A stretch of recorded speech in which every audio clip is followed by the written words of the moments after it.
Hey Okay, everybody, this is Jim from the Pain PT. Good to see everybody today. And I have a great success story today. I have Terry on the line. Terry, how you doing? really well, Jim.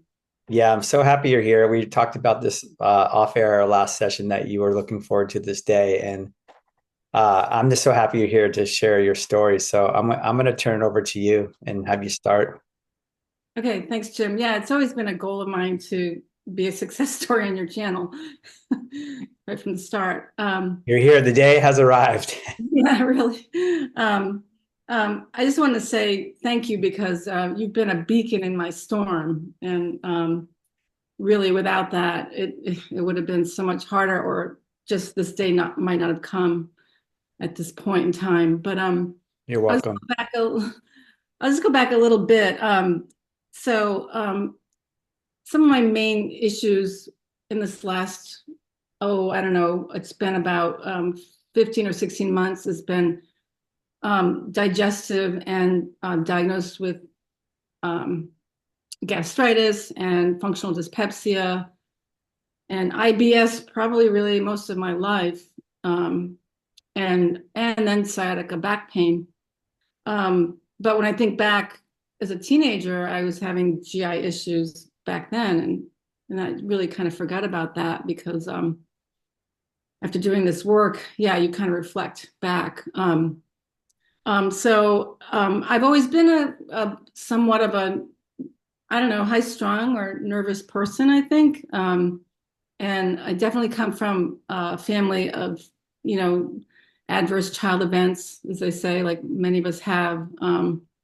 A very complicated family coil. Um, but so in my in my late 40s, I was diagnosed with SIBO, right? Really common diagnosis. And for me, it was a chronic condition. I could never cure it. I went to every allopathic to naturopathic, functional doctor. I did all of the herbal antibiotics and the also the pharmaceutical antibiotics, and I was never able to cure um, this condition. So you And basically thought at that point you had to like live with it or manage it or yeah. manage it. I managed it. So I did what, I followed all of I went down the rabbit hole that most people go down. You join the Facebook groups and you adopt these limitation diets, these diets that are eliminating so much of it, and grains and beans and all the things that are fermentable. And that's been about 20 years I've been on that type of diet. Um, and so um, and then so in the pandemic had really, my husband had passed away. There were a lot of things that happened that kind of led up to this. My husband had passed away about 7 years ago now. And there was a lot of chaos, of course, within me and exterior. Like I moved several times. Um, I retired from teaching. Um, so I was really just kind of like, and in a way, lost my identity a lot, from the town I lived in and moving into a new city and not knowing a lot of people. And I finally did get my footing here in this new city in Eugene. And then the pandemic hit. Um, but So before before that, the pandemic hit, just to clarify, you were kind of getting back on your feet a little bit. You were yeah, feeling like you weren't so bad at that point. no, I was handling the grief. I finally found after I retired, I found a side business I was doing here that got me out and focused, and I was starting to meet friends here, and I was feeling pretty good. Um, and then my mother did pass away the very month that they announced this, that most people were becoming aware of the pandemic, the pandemic. So I was doing well. I really had, I've always managed my anxiety. I've always been reactive in that way emotionally. Um, And a lot of people who knew me, who probably don't want to know me now, had an anger streak, you know, not managed that well, probably. I'd done a number of years of counseling, so I knew that I had issues around family and emotions, and I thought I had really explored that to its maximum. I thought I'd done a good job of that. And so I've never been afraid of turning away from emotions. But when you do this kind of work, I think you start to realize that there are some things that you haven't unpacked yet, which is what I've discovered about myself, that I actually got to deconstruct in a way that I wasn't doing prior to this. So yes, the pandemic hit, and like everyone, there was a certain level of anxiety around that. And I live alone, so I was really in a lot of isolation. And I went completely off of that diet, the SIBO diet. I was like, to hell with this. I'm just gonna eat whatever I want to eat. Um, and That was around the COVID time or prior to that you went off the diet? it was it was the first year of COVID. Okay. I just started eating all kinds of things, sugar, everything. Um, and that's when I was diagnosed with gastritis again. Um, and I started going down again, hiring all of these, functional medicine doctors. Like I was done with the GI doctors. They couldn't help me. I was done with that. And I mean, I hate to say how much money I spent on, pills and diets and supplements. It's really makes me want to puke. Yeah. So Um, you were kind of managing it with the restricted diet, yeah, right? And then all of a sudden COVID hit, your mother passed, some more stresses, and then you started just eating, trying to eat whatever. And then it started really kicking up really the, kicking up. And so I got acid reflux for a year, and I couldn't get that under control. And and then and then I got this functional dyspepsia diagnosis, and this was in last spring. I remember a few things started happening all at once. Was when I got that diagnosis of functional dyspepsia, I also had chronic UTIs. I sprained both ankles, which I never understood how, because I never had any injuries around that. doing And what were you doing? Anything extreme or no? it seemed like I sprained them in bed. Okay. Doesn't make any sense, right? Is that a lot? There's like a perfect example of the mind body connection. I sprained him sleeping, Yeah, I mean, I didn't, non-weight bearing. yeah, I didn't roll my ankles or anything. At first, one went, and then the second one went. Did you Um, go seek medical care for those things? What did they tell you? Did they say, "Oh, you must have done this or that"? they said, "Yeah, you probably sprained it," and they gave me, exercises and to do, and I went back many times, and I don't remember if it helped or not. Now that I think about it, but yeah, I followed up on that. Um, And and this so was before you knew anything about this work, really? You hadn't become aware of mind body yeah, work yet? that's correct. That is correct. I didn't know that was in the spring of last year. I did not know. And then and with that functional dyspepsia diagnosis, I remember I became very stressed out about that because all of a sudden I wasn't able to eat as much food quantity wise. I had to limit the amounts of, because this is what the doctor told me, you have to eat smaller amounts of food 5 to 7 times a day because there's something restrictive going on in the stomach. He couldn't really explain it, but he also did tell me that there was no pathology around it, but that most likely what they think about functional dyspepsia is a hypersensitivity. That's not the word they use, but visceral sensitivity. That's the word they use, visceral. Um, and so they said, yeah, there was no pathology around it, but that I had to live with it and manage it the best that I could. And that there might be a psychological reason around that because I did all the research too. Um, and So you had so, gone into this thinking you have this function dyspepsia. I oh got yeah, to eat small meals, 6, 7 times a day. So you started doing that. Yeah, I did, and it does go a little bit further back because honestly, this is even 5 years ago with the gastritis. I had to wake up in the middle of the night and eat a little bit of banana because of the stomach pain.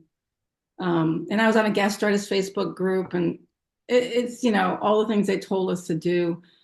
Um, so yeah, so that really upset me. That freaked me out. There was a lot of bloating, pain. And then more and more foods started triggering me.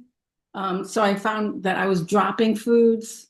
And then before I knew it, I was down to maybe 7 foods. Mm. Really extreme. I lost 30 pounds. And that all of that caused even more anxiety. It just kept building and building on this anxiety around, oh my God, I'm losing weight. That's the And vicious cycle that can ensue and start for many people.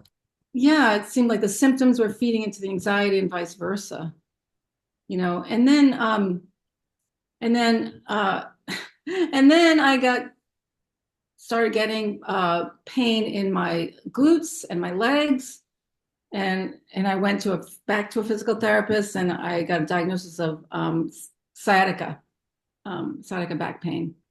And so I was given all these exercises, um, and they just kept getting worse and worse and worse with the exercises. They seemed to make me worse. Honestly, Jim, the whole thing just became a spiral. It just spiraled downward and Yeah, downward. downward spiral. Yeah, and then all this, not, I found myself, and they told me to go home and rest, don't walk as far, and Mm. being perfectionist personality that I am and wanting to do it right, I did what they told me to do. I rested, and rested and rested, to the point where now I'm not moving, right?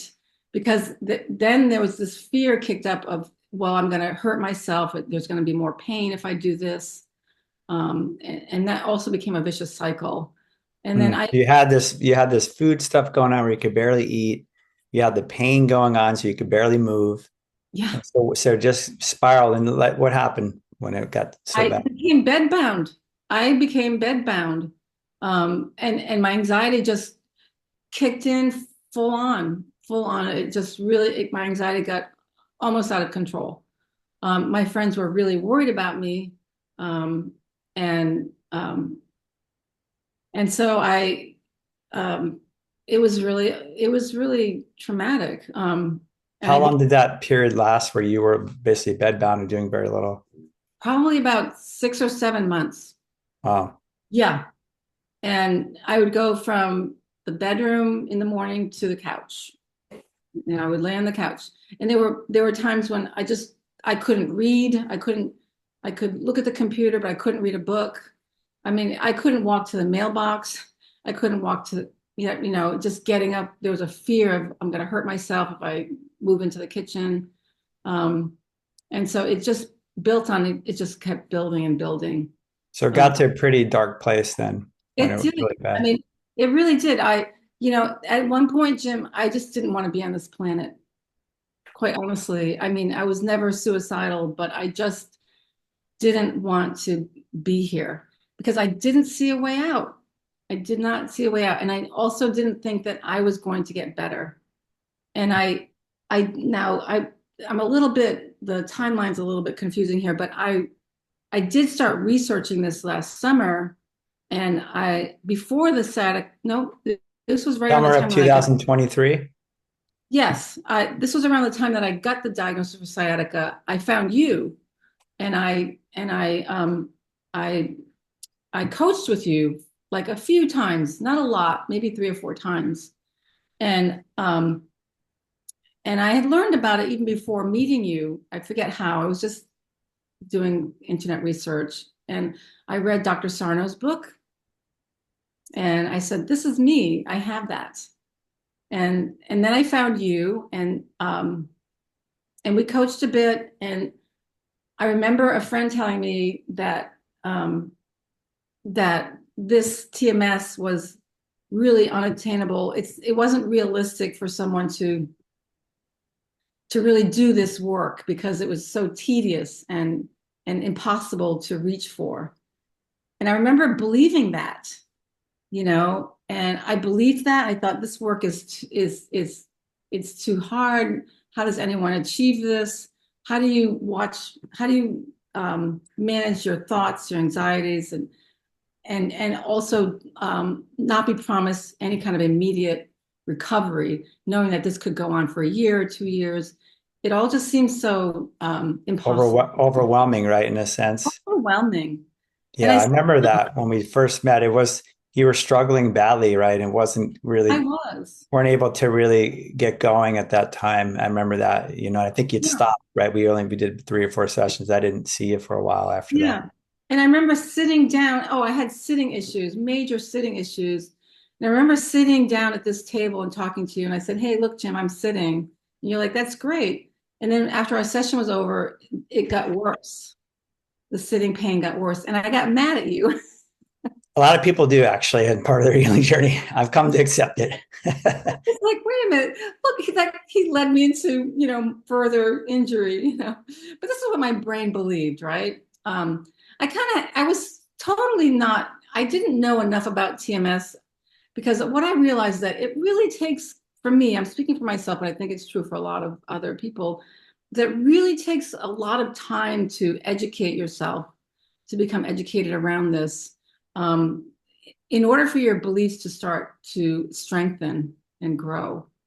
And I was at the very early stages of this whole TMS thing and with you and so my strength was really not, it was not. It makes sense, right? If you think about it, you've been beaten down, you're on your deathbed, you're housebound. It's overwhelming. When you first start, it is overwhelming. You don't have the capabilities, and what you're up against seems like insurmountable in the beginning. Yeah, and I was depressed, Yeah, and that and with despair. So that didn't not provide the energy that I needed or the positivity. So I remember dropping you and I'm like, okay, I'm giving up on this whole TMS nonsense. I kind of still believed it, but I just didn't think it was for me. And I decided to turn my attention back towards the physical therapist and back towards the doctors in hopes that they would cure me. And I went to Chinese medicine, I did acupuncture, I did massage therapy. I mean, I was medicalized. There's no doubt about it, and it just more and more reinforced in my brain that I was broken, that I was gonna have to live with, even if I could come out of it. At that point, I had accepted the fact that I would never completely come out of it, that something, probably my stomach would never recover, that I would never be able to eat normally again. yeah. Um, Understandable being how bad you were, right? You just yeah. couldn't think it was possible. Well, I mean, I had the whole history behind me. I had the last 20 years behind me of diagnosed with SIBO, Hmm. uh, leaky gut, you name it, right? So, so what happened then? So you Um, stopped, you went back to traditional or yeah, alternative medicine, acupuncture, PT. and I went to my MD, and she recommended an anti-anxiety medication, which I went on that. I went on an antidepressant. Um, my friends really wanted me to do this, and I don't blame them for being worried about me. So I went on those medications, and then I came across. So now January of last year, um, I was working on the physical therapy. I actually had a shot, a an injection into my sciatica back here. I forget what you call it, the medications, but they give them. They're pretty common. Shot Steroid medication or steroid, and it didn't do anything. It didn't do anything.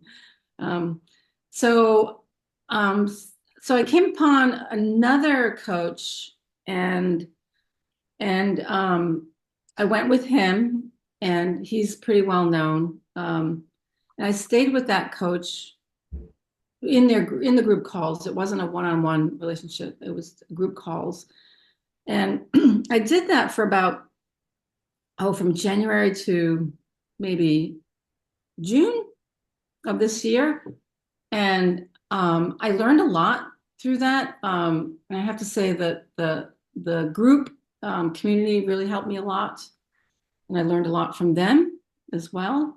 But then that went only so far for me. I felt like it wasn't going deep enough for me. I needed more of a challenge. Um, and You so were I still, in June, let's say June of this year, you were still struggling in a way. really struggling. I mean, last last winter, I mean, I just had days when I'm like, I don't know how I'm going to get through the day. I was suffering from insomnia. I had about 15 symptoms. Yeah, About I believe 15 of it.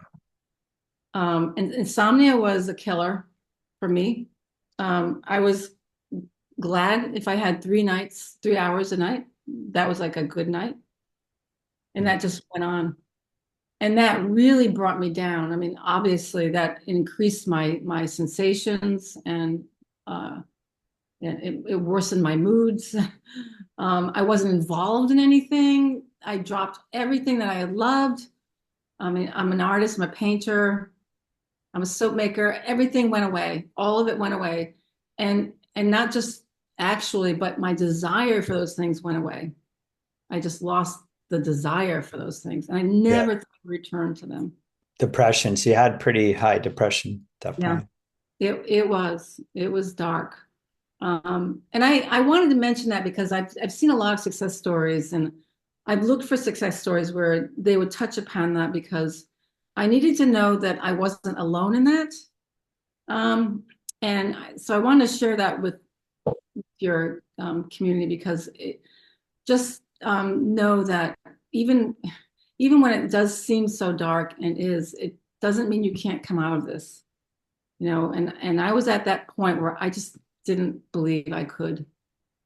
Um, so in this other group, I learned a lot, but again, I needed something else. I found you again. I went back to you to get your viewpoint on this, and that's when things started changing for me. I really needed that evidence, the research that you do, that you provide. I really needed that aspect of it. And also I needed the one-on-one coaching. I needed someone to hold me accountable and to challenge my beliefs, because it wasn't enough for me to challenge them at that point. I didn't quite know how to navigate that. And I needed somebody out there saying, you're missing something here. You need to take a look at this. Yeah. Uh, Yeah, and that's a good point. I mean, that's the main reason for my work is to help you get going, right? To bounce stuff off you, call you out when it's wrong, challenge you to do more, Because talk when about you're in things. that, you can't see. You cannot see clearly. And that's what it is. It's such an odd place to be in the world because even when I started going out back to, I couldn't drive. I mean, I couldn't, obviously, I had to get people to drive me to appointments too. But when you're in that place, I mean, the only way I can describe it is that I felt like this sort of out of body um, um, experience when I was out in public, when I would look at people shopping or doing things that were normal, things that they cared about, that I didn't even care about anymore. Like going food shopping, I don't even care about that. It just changed. It just distorted my perception of everything. I felt on the outside of humanity. It's the Mm. best way I On can the describe outside looking in it. almost. And looking at them and saying, you don't realize how lucky you are that all you have to think about right now is what you're having for dinner tonight or what to get on your grocery list, you know, because I couldn't even focus enough on things like that. Yeah, that You know, seems so far from what was important at the time or what was happening to so you, right? far. Yeah. Yeah. I mean, I just wanted to get on the rooftop and shout out how much I was suffering. And all I could do was see that. I guess that's what I'm saying is that my suffering was so in my face that I lost. I think a lot of people can relate to that are listening or they're even maybe feeling that way right now. Yeah. So yeah, so let's go from there, from this point of, when we met again and started again. Yeah. And so I don't remember what it was that I started doing, but with the training that you provided, my beliefs started shifting stronger. It just started getting more fortified. And so I started challenging myself to um, walk further. My goal was to walk further, more steps per day. And my goal was to remember, I had a goal of get in the car and drive around the block. And I hadn't sat in my car. I mean, sitting was a real issue. Sitting was probably one of my first goals too, was trying to increase my sitting from 1 minute to a few minutes more each day. Um, and then that graduated to get in the car, drive around the block. Let everybody know too how you were feeling when you started to do this exposure. You probably weren't feeling very good, were you, when you exposed yourself? No, no. I mean, it was it increased my anxiety. I anticipated it being really difficult, and just the thought of getting in the car was really scary to me. I mean, it was really um, somebody asked me to move my car, and I had to move it, and that like really freaked me out because I Hmm. had to do it. It just showed you the level of anxiety and fear you had running in your system, right? Yeah. And not only that, it was food as well. And before I met you, I did start challenging eating more food, and I had added a couple more things in. But I remember before I met back up with you this summer, I ate a piece of pizza that was 3 inches by 3 inches, and I had a 3 day stomach ache. And that just proved to my brain that you are damaged. There is tissue inflammation, there is tissue damage. Um, Um, but I did manage to add a few things back. Eggs for one thing. And so that was a great success for me. So I had some successes before I met back up with you.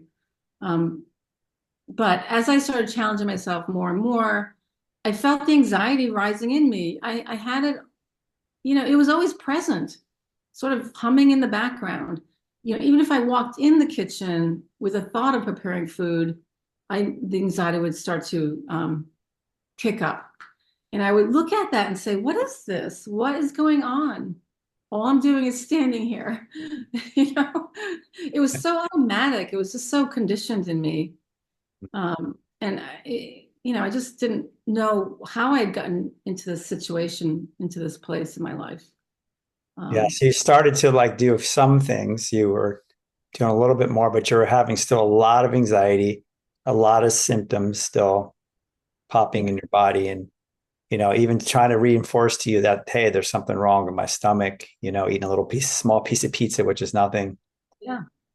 And quite honestly, even up until a month ago, there was still some lingering doubt that there was something wrong, and that was hard to die off.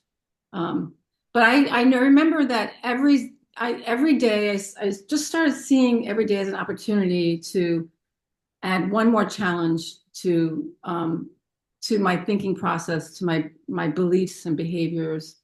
And I just that was my job. I decided that was going to be my job. I mean, I had this sense of purposelessness, and that was one of the things that was so hard is, just you lose that sense of purpose and meaning in your life. So I made that my goal, that this is my job now. And I have a huge chalkboard in my kitchen, and I would write down goals for each day that I would get up. I would I would write down on the board, and I'd look at those in the morning and say, okay, let's try to follow this goal for today, and just try to see it as baby steps towards recovery. I remember you Um, saying at one point you were just so sick and tired of everything because you had tried everything, nothing was working. You're just like, I just gotta start. I just gotta who cares kind of attitude started to develop for you. Yeah, well, that was an advanced thought. Yeah, it's And true. Right. Let's not jump to the gun that you just had that that was immediately. that was my good day.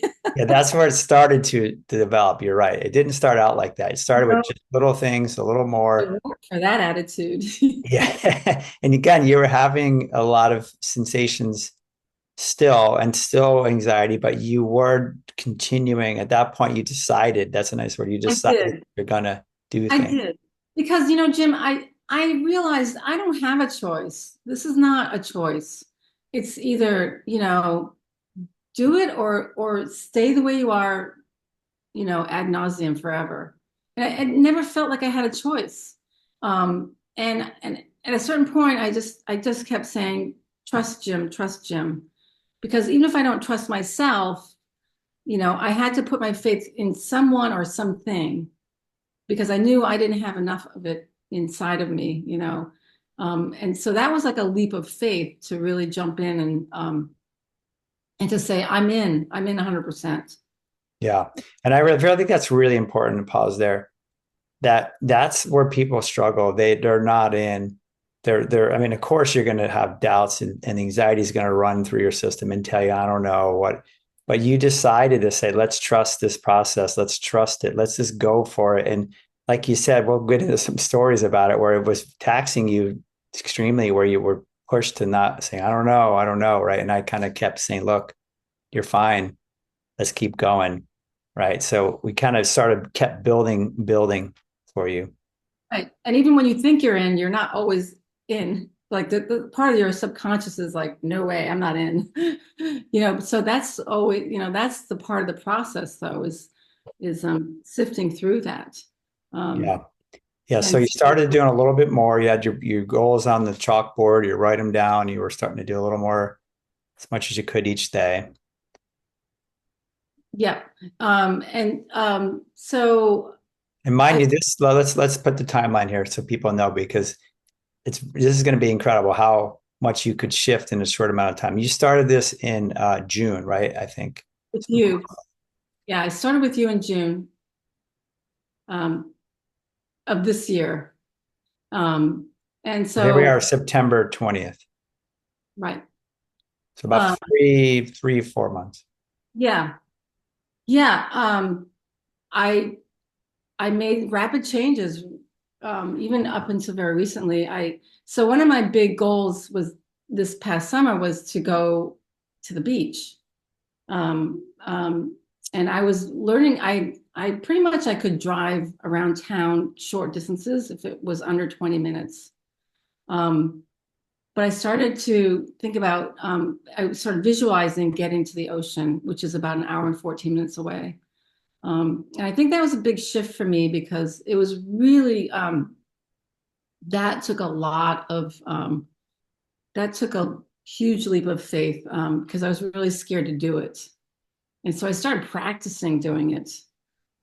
So I started by going 20 minutes from home, and then 40 minutes from home, and I at one point I got halfway to the beach, That's and right. I I remember that. I came home. But that was a success for me. It's like Yeah. I got halfway and I came back. So I'm going to show myself some self-compassion and that's a win, and I would write those things down. Um, Yeah. I think that's it's important for people listening. Write down your wins, write down a win list if you'd like. That can be helpful, just to even little ones, because they help you to notice some positive things you're doing. Yeah, I did do that. And I will say I was journaling a lot every day. I journaled every day. Okay, so then another thing to highlight that you were journaling is just about stresses in the past, everything, right? That would come. Everything, things I learned in the meetings, whatever was coming through me, I would just do free writing. And it was really helpful. I noticed that a lot of my writings, I would just repeat things over and over again, but that was about reinforcing something in the So some brain. of your journaling, just for people listening, wasn't just about offloading emotions from the past. It was about driving in concepts or understanding, right? You were trying to make sense of this. Yes, it was. I was writing down concepts um, um, and things that I was learning, about. from the research that you've shown, and whatever was helping my brain get it. It was like, I mean, I would talk to myself, I would talk to my brain out loud, positive reinforcement, but I would also do it in the writing as well. Yeah. Um, Okay. So you were doing a lot of, if you think about a lot of like a self-talk and also written self-talk in a way, yes, positive reinforcement. Yeah. there's something about the writing process that records it in my body. That's how I felt. By the writing is it's a physical motion. It somehow made it more solid, solidified for Yeah. me. Write it Yeah. down, not speak it, which was Right. which is a conceptual thing for me, but writing is actualizing it in a physical form. Yeah, exactly. So you got to about I remember you got halfway to the beach, big one, and then what happened? Oh, well, there was a lot of kickback. There's a lot of pain sensations, uh, sciatica pain, so called, and by the way, whenever my stresses came up like that, of course, my stomach issues were also becoming louder and louder for me. So And as you were challenging this, the brain was challenging you back with the symptom it was, sensations. and so I was still eating like every hour and a half to 2 hours. I mean, I had gotten somehow conditioned the brain to believe that I had to eat every 2 hours. So I could never leave the house without food in my purse. I can't be too far away from eating something. Um, so, um, so yeah, all of those with the anxiety and the stress and the pain, it all kicked up everything else.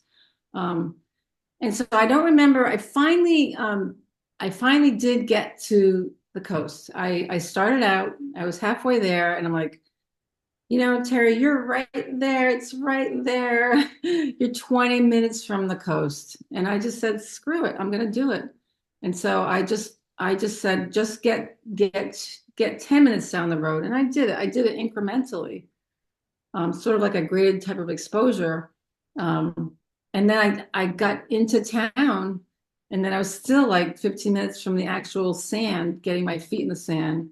And I remember getting there and parking my van and walking towards down the jetty towards the beach, and I came upon these dunes that I had to climb over to get onto the beach. And I looked at those dunes and I'm like, oh my God, I can't do that. I can't get over those dunes. I'm going home. And I stood there frozen, and it's like, So you got all the way there. You really right, and then you you couldn't get to the water. You were so close. couldn't get to the water. And I stood there and I said, there's no way you can come this close and not, it's a stone's throw away. No, no, go, Terry. And I just said, we're doing this. And I just had this do it attitude, and I did it. I walked over those dunes. It really sucked. It really hurt. I mean, I was in so much pain at that point that I know that I was on the verge of a panic attack. I got over to the dunes beyond them, and I'm on the beach, and I had a panic attack. I had an anxiety attack. So you get all And the way there. This is what you've been looking forward to, and you end up with a panic attack at the beach. You got yeah, that. This is yeah. important for people to hear because it's not all, fun and joy and oh, she Mm. got to the beach and she was just beautiful, right? You literally went into a panic attack. Your system, your pains and everything was acting up. Yeah, I mean, I recorded it on my phone too. I mean, I recorded it. That's another form of journaling for me. And I was like, I'm here. I made it. Um, and I just said into the recording, I don't know if I'm going to be able to get home, but I'm glad I did it. I'm glad I did it. And I stood there. I was literally on the beach for 10 minutes. That's it. That's all I could do. And I said, and then this panic came in, like, you're not gonna be able to get home. And so I was like, I've got to get home. And so I made my way back towards the van, and I got in, and Jim, that was the longest drive I've ever had. I I mean, I white remember you knuckled. said you were white knuckling all the way home. I mean, and I white knuckled it. My body was as stiff as iron. My shoulders had locked up, my arms had locked up.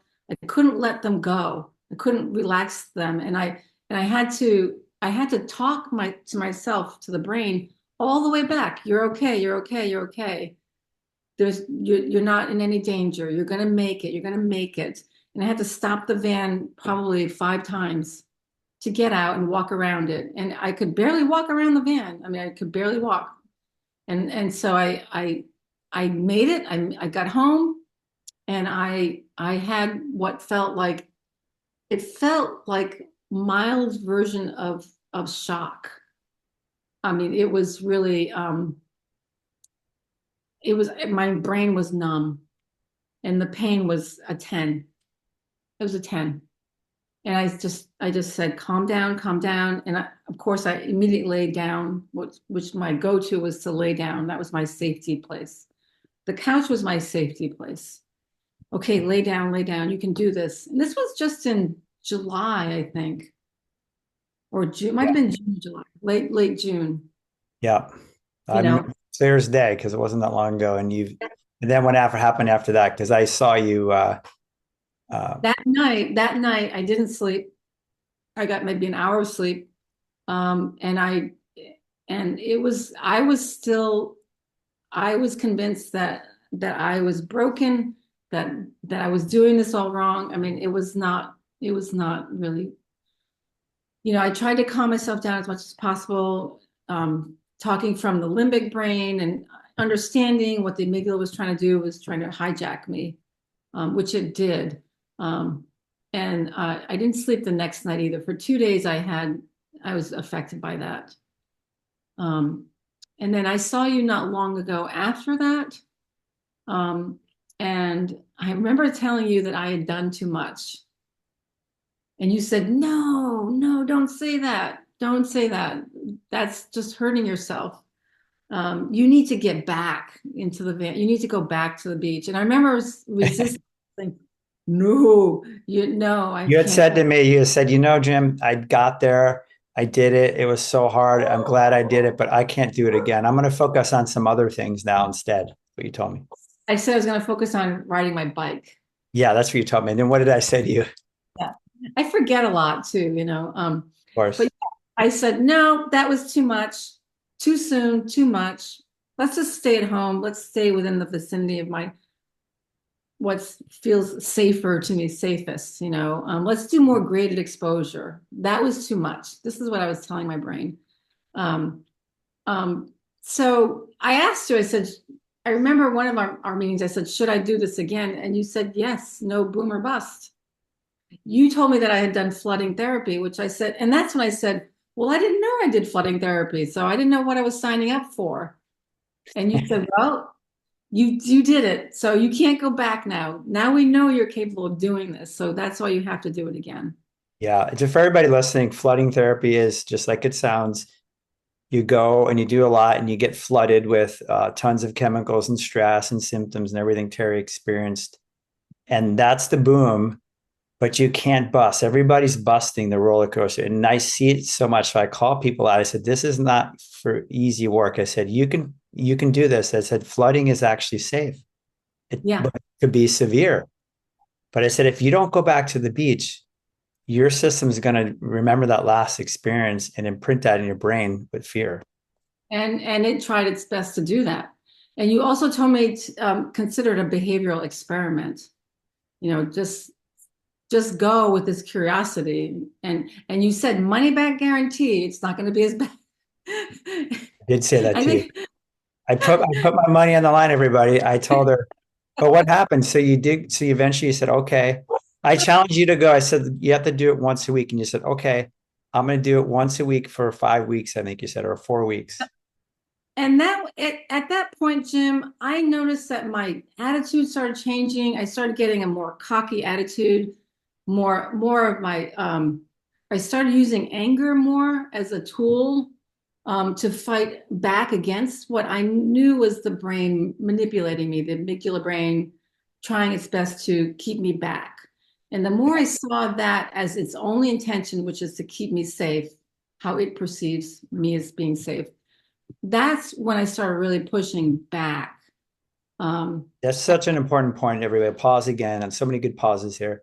Look, Terry's what she's talking about is channeling the anger we all have and the frustration into something very constructive, into an empowerment, into a force that your brain is using against your limbic brain, not to destroy yourself, but to build yourself up and to stand up for this because you know you're safe.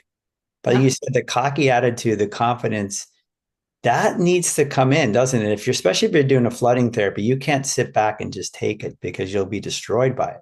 exactly. And I can see how I know, I understand how one can be pulled back and not want to ever repeat anything like that again. But I what I learned from that experience was that, okay, so you didn't feel great for 2 days, but you're back to where you were. It didn't kill you. You weren't further damaged by it. And to me, that's That's the behavioral experiment results you get. Hey, I yeah, didn't die. I made it. Yes, it was severe, but look, I'm still here. And then as you went, I remember you went either the second or third time, I don't remember, some other new symptom imperatives started up. yeah. So, but that one experience really did prove to more proof. I needed more and more proof all the time. And that first trip really did prove to me that there's no damage. There's no damage here, and that I can do this. So the second trip I took, I did it. I did do it like maybe 3 weeks later. And that was and that was only a 4 out of 10 pain. So it did come down, but I apparently twisted my ankle. Again, yeah.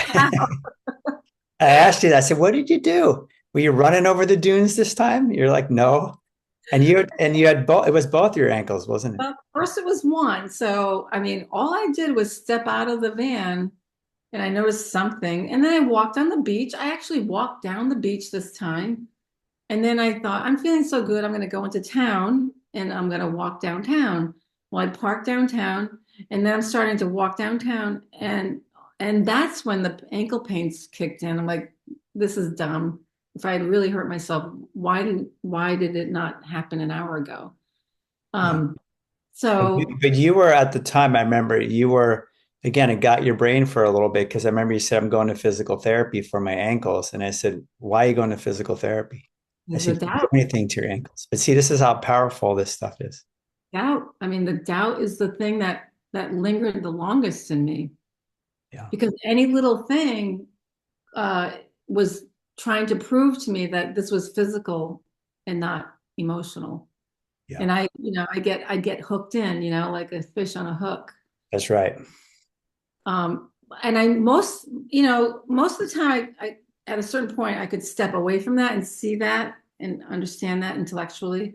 Um, and that's really what kept me going was I just more and more was able to step back and really see this from a perspective that was more clear what this really was. And that came again with confidence and belief and trust and just knowing, and so then the second ankle, yeah, so I went to the physical therapist, like, yep, you sprained your ankle. And then the left ankle uh, started hurting. And so then I had back to two sprained ankles again for no apparent reason. And you said, no, that's not what this is. Just walk through it. You told me about your experience as a runner when you had something going on similar to you. And so I did that. I was just like, no, I know what this is. You're not gonna stop me, brain. I'm gonna go for my walks every day. You can do what you want, but I'm doing this. I'm going for this walk. I'm going for this bike ride. I'm not gonna rest because of this. And so I started challenging it. And when I started challenging it, both my knees started giving me problems. It moved up to my knees. Okay, back to that again. All right, I know what this is. This is this is definitely symptom imperative. It was just ridiculous. How could these things keep coming in like this, one after the other? So I really challenged that. And Yeah, then we were the able to working together, see each one as part of the same thing from your brain trying to protect you and stop you from moving ahead and getting back to where you wanted to be. exactly. So it resolved itself. And in fact, with the knee pain, I actually tried to make it hurt. I did the thing that triggered it by stepping down. Whenever I would go down a stairway, that's when it hurt. So I said, okay, I'm just going to make it happen. So I'd go back up the stairs and go down again to Yeah, make see, it. that's awesome. You talk about challenging it, right? Yeah. Listening. Terry really went and said, let me challenge this thing. I've heard other people say I've stomped my foot down on the ground when the foot was hurting to show my brain that I can do it, that I'm safe. And the more I repeated that in that same moment, I would step up, step down, step up, step down, and then it would go away. Yeah. So then you had the proof, which again gave you more confidence. Yep. Yep. So all these small things kept building on each other. Um, and I started challenging habits, old habits, just like heating pads. And eventually I cleared out my sofa. I took all the blankets off of it and the cushion that I had on it for a year. I mean, I just started breaking these habits. I started challenging the behavioral habits that I had adopted in this past year. Um, you know, um, and Talk that gave about, yeah, talk about the foods too, because you were challenging everything at this point. So it was only, let's see, I think it was only a month ago when I told you that I was still eating every 2 hours. Um, and I was at one point, Jim, as you know, at my worst, I had to get up every hour on the hour throughout the night to eat food. I wasn't sleeping. I had stomach pain. I mean, that was just like 4 months ago. And so, and then I challenged it. You asked me to challenge that. And then I went from eating 4 times throughout the night to once or twice. But the last time we met, I told you that I was eating every 2 hours during the day, and you asked me to challenge that.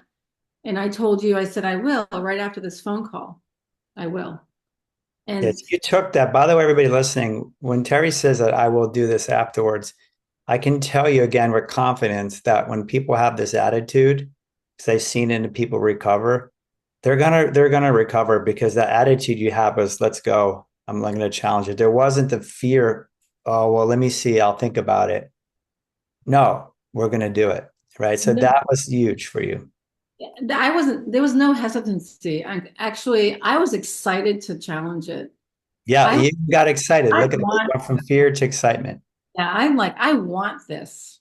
I want this. And so I hung up with you, and that's when that stopped. That's the day it stopped. Wow. The day I went from every 2 hours to 3 square meals a day. Just like Incredible. Just for everybody listening, listen to that. Yes, it might take you time, but it doesn't have to. it doesn't have to. It doesn't. In my case, it didn't. In fact, I went from eating a very limited number of foods. In 1 week's time, I was back to eating everything again. Isn't that I incredible? flooding therapy. I just Yeah. And what kind of reactions did you get? Did you get much at first or not too bad? Or what was, I can't remember. um no, I don't none. Because you had already broken the fear now. So everybody needs to understand this. Flooding therapy it's not used very often, but I absolutely love it if people are willing to do it. Let's go. I'll sign you up right now. Because if we know this is TMS, BS, Yeah. you cannot harm yourself. You will not die. What happens is the fear goes into extinction. It literally it exhausts itself, which is what Terry proved it with the ride to the beach. So she already had burned up a lot of the fear. And so she had already gotten a good start. And then at that point, there wasn't as much fear left. And then you said, let's go. Your cortex got stronger. And what happened was the fear wasn't there anymore around the food because you were confident at that point. You were clear and decisive what you're going to do. And you were excited about it too. You wanted to do it. So I just wanted to call its bluff. And I yeah, had enough proof at this point that if I call its bluff, to me, it was like a paper tiger. If you punch it, your fist goes right through it. And that's, it's like a boogeyman under your bed. yeah, You that was your attitude because I saw your attitude switch from this cautious, I don't think I can do it, to this really confident, this is a paper tiger. You say this is just a paper tiger. Your attitude totally switched, which was awesome to see. Well, I had a really strong desire to live. And I know that you told me at one point, at one point in one of our meetings, you said, Terry, you're struggling right now, and right now, you really need a strong desire to want to live, to, Yeah. to, for life, you said, I think for life. And that resonated with me. It's like, he's right. I need to be decisive with intention, without beyond the shadow of a doubt to just move forward. And that's what I would have these talks with my brain about, how is this helping me or is this holding me back? What's going on here? Oh, this is holding me back. I'm not going to spend time with that. That doesn't help me at all. I'm just going to move forward. And so I would assess that all the time, whether it's a thought or an anxiety, fear, behavior pattern, whatever. Um, and so, yeah, I got back to eating just like that. I mean, sauerkraut, spicy foods, I mean, dairy. Within 1 week, I was restored. It's incredible. So that just proves, everybody, it proves to you that your system can change. You had decades of stomach issues. Yeah. Doesn't mean it's going to take decades to get better. Look, Terry turned it around in a week. Not that it will maybe take you a week, it take you longer, but it proves that this is in your brain, first of all, and that is neuroplastic. It can absolutely change and quickly, I didn't possibly. believe it, Jim. I didn't believe it. Maybe right up to the day that I faced this, I still had lingering doubts about functional dyspepsia being a having pathology behind it. And when I decided to challenge it, all the symptoms went away. The bloating, the pain, it just went away. The tension that I felt when I would hold my gut, just without even being aware of it, I would just hold it. And Yeah. all just went oh, it just Went went. away. Well, what it was, again, just for everybody listening again, it proved to you and to me that it was just fear. That the Yep. fear itself, the emotion, remember it's about your emotions, the emotion of fear, which was anxiety, because there was nothing dangerous or wrong, had gotten so strong, it was causing those reactions in your gut. It was nothing but fear. It was a paper tiger, like you said. And once you realized that and you were confident enough, and at that point you built yourself up, it collapsed. It's called extinction. It just collapsed on you. Collapsed. I even had a beer. Yeah, I remember you sending me a picture of that. Then I was like, yeah, I'm like, what kind of IPA are you drinking? Those are good beers. I like those too. Like the best day of my life. I haven't had a beer in 4 years. Four Yeah. years, I haven't had, oh, I'm back to drinking coffee too. Haven't had coffee in 4 years. And now I'm drinking it every day. Yeah, it's Um, amazing, right? and so when that happened, everything else started collapsing, Jim. The pain during the day. I mean, I'm back to doing everything. And I'm back to my business. I'm going camping this weekend. I have no anxiety around that whatsoever. I haven't gone in 2 years, and I'm looking forward to it. I drove to Portland last week, and there was like a little residual anxiety, but nothing happened. I just had a great day with my friend there, and I feel 99% back. I mean, there's a few lingering things happening, but it doesn't concern me, and I don't pay attention to it. I don't perseverate over it. I'm just doing my thing every day, Yeah, and it's amazing. It's I have amazing. new, gratitude and joy for life now. It's almost like I'm bubbling over with it.